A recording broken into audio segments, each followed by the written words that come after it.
Half-Elves are one of the most popular races in Dungeons & Dragons, and they have been a part of the game since its very inception. Even in 1st edition, you can see them right here, including the Half-Orcs as well, who have been there also seemingly since the beginning.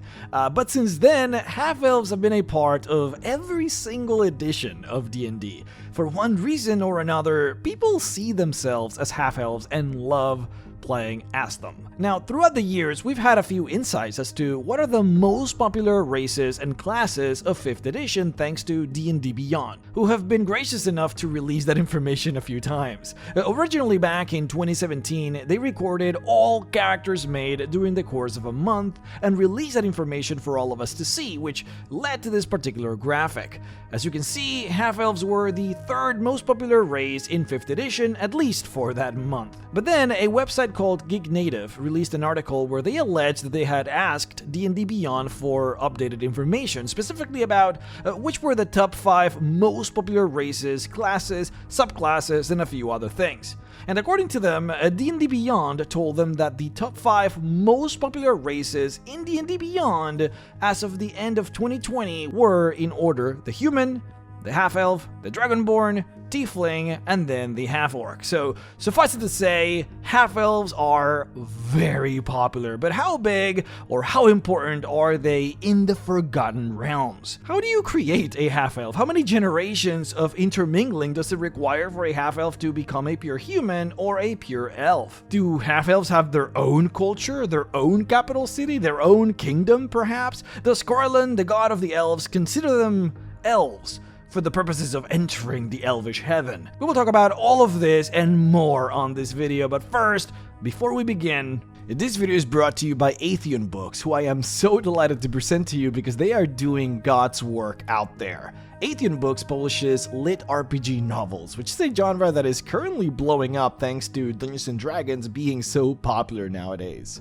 These are fantasy novels where the characters level up, train skills, obtain classes, stuff that you find in RPGs. As someone who loves D&D, who loves RPGs, as a person who loves isekai animes, this is the book version of all of those things. See, I'm the kind of person that when I watch something like Overlord, I love reading the character's stats, the weapon damage values, the spell restrictions, all of that interesting minutia. Lit RPGs show you how the main characters level up, what stats they have, and how they go about maneuvering themselves in a world where gaining experience from killing monsters is like a real concept that exists. It's like if Dungeons & Dragons was real, how would that look like? Well, that's what lit RPGs show you, and I love it. If you're interested, you should check out Town Guard, a lit RPG adventure. Glenn Redwood has longed to become an adventurer since he was a young boy, and has focused every waking moment since he turned 14 on leveling and growing stronger. Answering the challenge of the gods of Luxterra, he has fought monsters to prove himself again and again. He has earned the right to travel the world and protect its people, but the gods have other plans. After they chose Glenn to become a town guard, he's charged with protecting his small town and everyone within. His dreams of traveling the world seem all but impossible. Even so, as he upgrades his new town guard class, Glenn learns that one doesn't need to travel abroad to find challenge, adventure, friendship, and even love. And the people he wants most strongly to protect may have been in his small village all along. You definitely need to at least give this a look. Go over and click the link in the description and click the read sample button where you can basically read a ton of pages completely for free to see if it's for you. And no commitment needed whatsoever. I have been absolutely loving it, so I highly recommend it. Town Guard, a lit RPG adventure. The link is in the description. If you want to support the channel, please go ahead and give it a look. Super appreciate it, guys. Thank you so much for the support. Now, back to the video. Before we delve deep into this topic, we should probably start by setting up the foundation for what really is a half-elf. So, I gotta say it, of course, a half-elf is a half-human, half-elf that comes out from the union of an elf and a human. It doesn't really matter from a biological sense which parent is what for the purposes of creating the offspring, and this offspring will indeed have traits from both parents. This creates half-elves that are generally more diverse in looks than what you would would find from each of the individual species. This is because typically there is a very specific set of ethnicities that both humans and elves sort of follow, and each ethnicity has a range of physical traits such as eye color, hair color, or skin color that they follow. But because elves and humans are completely different species that can of course procreate thanks to magic in some ways, you end up with really interesting and wildly divergent combinations for the look of the half-elf. You can find half-elves with snow-white hair and pale skin, or a half-elf with shining red eyes, or one with dark ebony skin and golden hair. They can be extremely diverse between each other. Now, the main way to tell a half-elf apart from an elf or a human is generally the ear. So, a half-elf is going to have ears that are the same size as humans, which are smaller than the elvish ear. However, it will be pointy like an elf. So, human-sized ear that is pointy. That tells you that you're looking at a half-elf. Another easy way would be pointy ear and beard. Elves can't really grow facial hair, so if you see pointy ears and facial hair, that very easily tells you that you're looking at a half-elf. A half-elf, of course, inherits more than just physical traits from their parents. In this case, they are also born with a mixture of the biological dispositions that their parent species possess. From the human parent, they adopt the ambition, the inquisitiveness, and the really powerful ability to be naturally adaptable. And then from the elvish parent, they adopt many elvish magical traits, a free-spirited, chaotic disposition, and this very peculiar sensitivity towards art and nature. This, of course, comes included with a fraction of the long lifespan of the elvish parent, allowing the half-elf to live roughly 180 years of age, versus a human's more normal 80 years. Now, there are three main different kinds of half-elves, which are separately categorized depending on the elvish parent. The main and most populated group is the one that you would normally associate with the term half-elf. When someone says the word half-elf, this would be the kind that they would normally be referencing. These half-elves come from many of the normal kinds of elves that live within the land, whether they are sun elves, moon elves, or wood elves. Generally speaking, if they are a normal kind of elf, then the elf that they would produce would fall into this broad category. We will focus more on these elves for a big chunk of the video after we explore the other kinds, of course. But then you have the half-sea elf. These kinds come from the sea elves that live under the sea. These kinds of half-elves have webbed hands and feet which allow them to swim a lot better than the other kinds. However, and this is a very important thing to mention, they cannot breathe underwater. These are the most rare of all kinds of half-elves simply because interactions between sea elves and humans are just simply very rare, but also because it creates weird problems for the parents in the sense that the half-sea elf cannot breathe underwater, which means that in all cases, it is the human parent that has to fully rear the child, and again, in most cases, they do so alone. It is also almost always a sea elf man and a human woman, since giving birth to a baby that cannot breathe underwater, while 99% of the time you are underwater, can be quite dangerous. These half-sea elf children are typically born never knowing who their father was and always having a mysterious longing for life underwater, but without ever fully being able to realize it. So most of them do end up taking onto ships and live as sailors, the closest to sea that they can. Now again, these kinds of half-elves are extremely rare, but you can find them scattered around the Sword Coast and the Sea of Fallen Stars. You will, however, never find a community of them. Most half-sea elves will spend decades of their lives without ever seeing or meeting another half-sea elf. So there are no cities, no settlements, and no communities of this kind at all. But then lastly, you have the half-drow. Now, half-drow are far more common than their sea elf counterparts, but the ones that were born out of a romantic union between a human and a drow are as rare as the half-sea elves. The overwhelming majority of the time when a drow reproduces with a human, it is done so in an unwholesome and non-consensual way, generally either as part of a raid or invasion of human lands, or while the human is a slave. This is also what happens with orcs when they invade human lands. That's how you get half-orcs and half-ogres. Now, much like how half-orcs inherit this internal rage, how they can struggle sometimes with a desire for violence, so do half-drow inherit part of this biological evilness that the drow possess. This corrupted blood that the drow inherited themselves from the curse inflicted upon them by the elvish gods that forced them down onto the Underdark. And then further, of course, the dominion that now Lolth has towards their kind. See, the evilness of the drow is typically manifested in a biological need to always focus on hierarchy. When two drow interact with each other, there must always be one of them who is on top of the other in that hierarchy. And you combine this with a cultural disposition for cruelty fomented by Lolth, which leads to drow killing others, torturing others, enslaving others, assassinating others, and all in the name of rising through this mental hierarchy that they share. A half-drow inherit part of this inherent biological need to be high in this mental hierarchy, but is somewhat diluted by the human blood that runs in their veins. In half-human races, human blood often comes with a lot of variance in emotional capabilities. See, there are species out there that lack certain emotions that humans take for granted. And there are species out there that literally just don't have empathy. That part of their brain just doesn't exist. So when you add human, those human emotions are inherited by the child. For the half-drow who are less predisposed to cruelty and selfishness, this biological desire to advance in hierarchies, it typically manifests in people that end up wanting to strive to prove themselves to others. They know deep inside that they are great and maybe better than others, but they want to prove it onto others and they want to prove it onto themselves. Now, this, of course, for evil half-drow comes out in very bad ways, where the person will seek to dominate to prove itself. But in good drow, it comes out in people who might seek to be heroes in order to prove to everyone that they are special and great in their own way. The vast majority of half-drow in Faerun are concentrated in Dambrath. See, this place used to be originally ruled by a relatively powerful group of barbarians who ended up finding valuable silver mines in the Knoll Watch Mountains. They, however, mined far too deep and ended up encountering a fairly strong drow city. As you can imagine, the drow then went in and invaded the lands and conquered them, and then further reproduced with the barbarians, as they do, which allowed them to leave their half-drow children to basically control the region.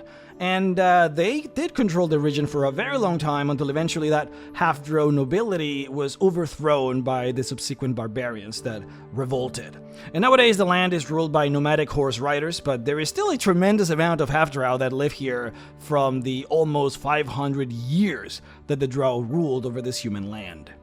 Now, other than Dambrath, you can probably find many half-drow in the Underdark, as you can imagine, relatively well scattered all about the place, though they are still considered fairly rare overall. Now, let's go back to speaking about the general half-elf, which is the one that you guys are the most accustomed to. Speaking of rarity, how rare are these half-elves overall? So we have talked about how rare the half-seals are, how rare the half-drow are, but what about the main kind of half-elf?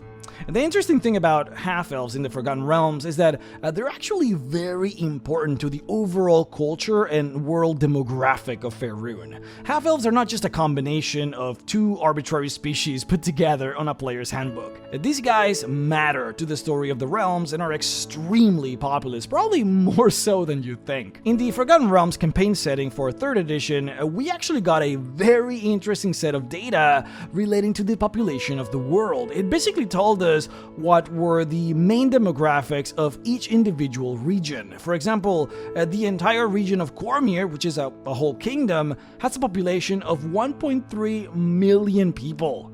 85% are human, 10% are half-elves, with about 4% being elves. The entirety of the Daylands here has 600,000 people. 80% are human, 6% are drow, 5% are half-elves, 4% elves, and so on.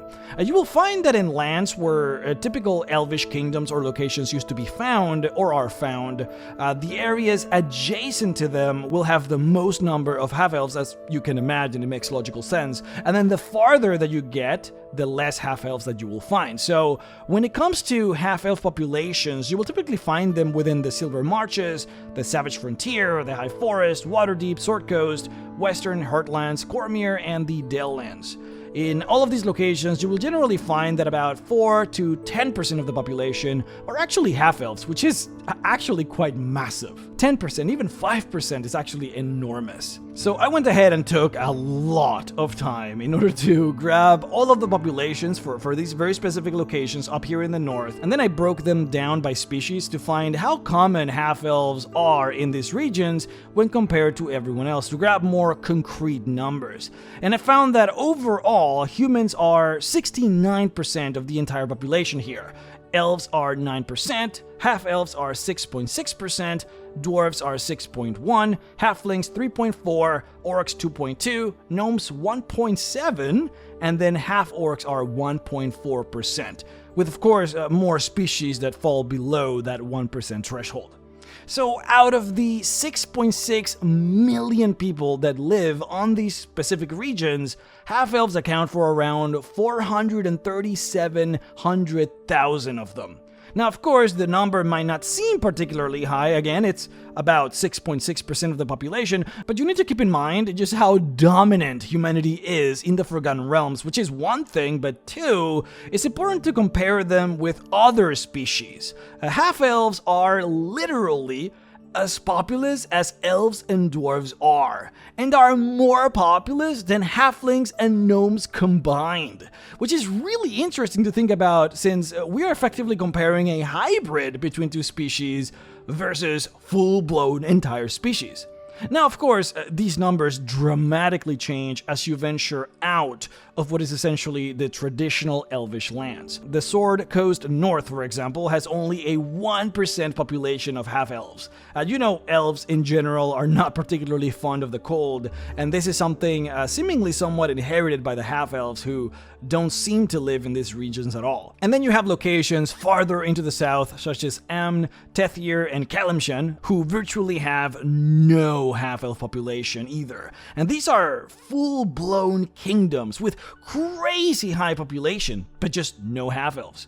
Amn, for example, has a population of 3 million people, and Tethir has 3.7 million people. So these two regions combined alone are already as populous as everything else that is above it on this map. And these two places, no half-elves here. I mean, they do, but they would fall below the 1% threshold. So as you can see, the demographics start shifting dramatically as you move around the map.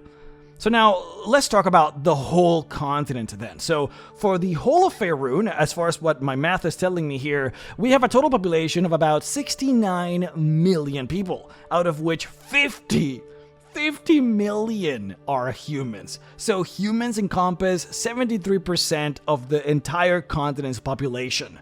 Elves are 3.7 million, which is 5.4%. Dwarves are 2.8 million, which is about 4%. Halflings are 2.2 million, which is 3.2%. And then half-elves are 1.1 million, which is 1.6%. Then, surprisingly, right below the half-elves, gnolls are 692,000, which is 1%. All of the other species then would fall below that 1% threshold.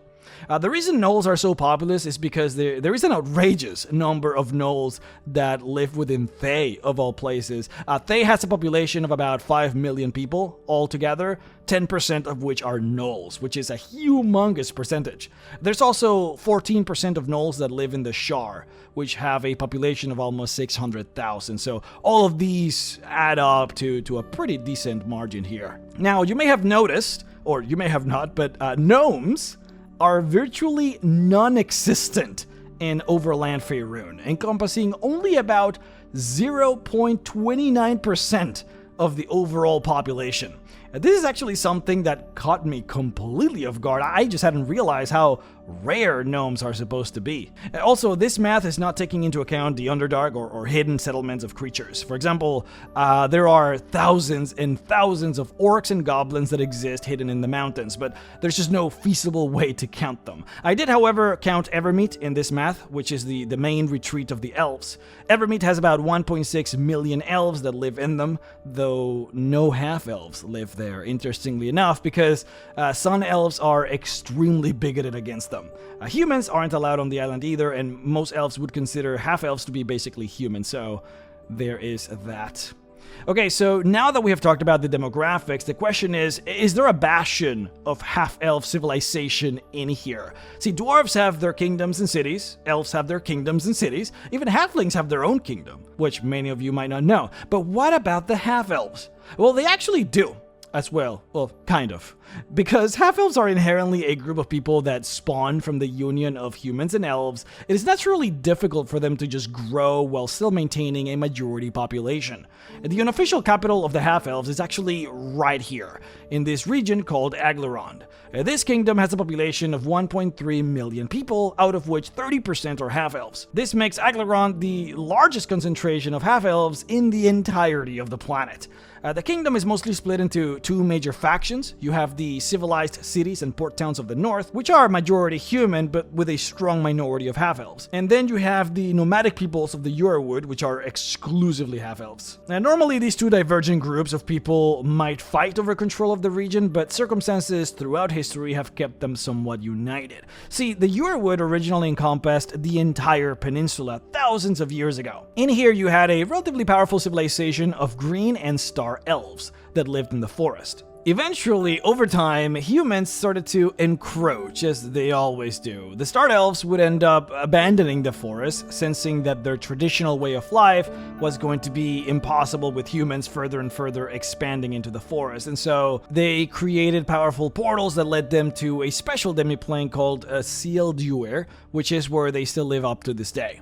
The Green Elves would end up peacefully coexisting with humans and even intermingling with them, almost entirely fully mixing with them to form the Half-Elves that exist today. And so this is the only location in the entirety of the Forgotten Realms where you actually have a large group of Half-Elves that have managed to exist and grow in a relatively peaceful location, unmolested for a few thousand years, which actually led to what one could consider a half-elf culture. And this is something that you just don't see anywhere else. In fact, it is interesting that the half-elves that live here, according to the lore, are actually afraid that slowly but surely, this culture that they have fomented here will evaporate as more and more humans expand into the kingdom, which is already a fear that is active in progress in the northern sections of the kingdom, where the humans aggressively overpopulate the half-elves. Hey guys, as you can tell, I'm sick. The video here was meant to be around 40 to 50 minutes, but I had only recorded about half of it before I got sick. Because I can't record the rest like this, I will have to split this into 2 videos and then finish up the second half soon, hopefully, once I get better. I got sick on a family trip I just came back from. The trip was about a week and a half long, which is why you haven't gotten many videos lately, but I did finish up about 3 whole scripts during the trip, so the videos should be coming up real quick as soon as I feel better enough to voice record them. Please do, however, check out Town Guard, a lit RPG adventure. It supports me and supports the channel. Novels centered around RPG aspects is my jam right now, especially when they really go deep into the stats of creatures and characters and weapons and stuff. I love it. It's like playing D&D, but while reading a novel. This genre is blowing up right now. The link is in the video description, so please go and check it out. Thank you guys for watching, and I'll see you all next time. Hopefully real soon.